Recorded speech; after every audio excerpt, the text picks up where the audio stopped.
drains its rainwater and snowmelt from the scuppers. And I don't know if you can see what they hit. Rocks, right? There you go, thanks Bill. They're hitting the rocks because the rocks have larger interstitial spaces. I remember that one. Bigger spaces, and of course it's harder to erode the rocks. Right. So that's the first thing they splash down on, and then they percolate through, and of course it's a downward slope because gravity's everywhere, right? And you can even tell from here that there is a difference in the elevation based on the plants, because the plants have different needs. Even in this narrow habitat change, like edge habitat here, the grasses and the irises and some of the cardinal flowers down here really like their toes in the water, and there's some swamp milkweed too. But the ones that are up here, like the raspberries and the strawberries, the dogwood plants, the redbud trees, they don't mind the water, but they like their toes better drained than these things down here.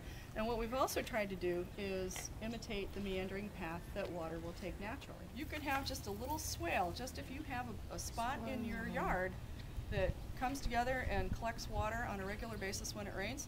You could plant some water-loving, long-rooted plants that would deal with your stormwater situation. You'd provide a little swath of habitat there. It's much prettier, and it will uptake the water. The water will be able to do the slow spread and soak thing here, but a lot of the plants that you're looking at right out here have root systems that are equally long as the plants are tall.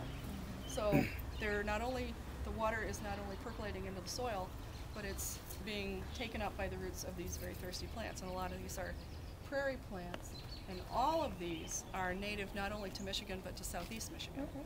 So Wild Types Nursery up in Mason furnished all of these plants for us, and Bill Snyder, who is the proprietor, is also an educator as well, because when you go to him, you can ask him all kinds of questions and he'll tell you what would be a good recommendation for where you are. So you got to know your soil type, your sunlight, your growing. I'm just watching all the birds that are in here, because this is basically, we're growing a bird feeder here too. And not just a bird feeder, there are all kinds of things that are running around, picking up seeds, picking up the fruits.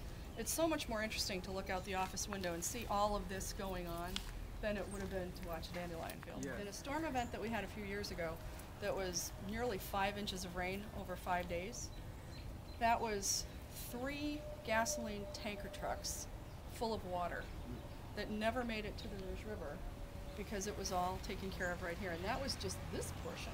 When we go around the corner, I can show you where we've expanded the rain garden too. But this is doing a fantastic job of keeping stormwater on site. And if you have this kind of garden that's designed to take care of itself, because these are all native plants to southeast Michigan, the genotype and phenotype for southeast Michigan, then you're doing minimal weeding. You don't have to water because they're taking care of themselves, and it's dealing with your stormwater. So it's a really pretty way and a much more interesting thing to look at to deal with your stormwater.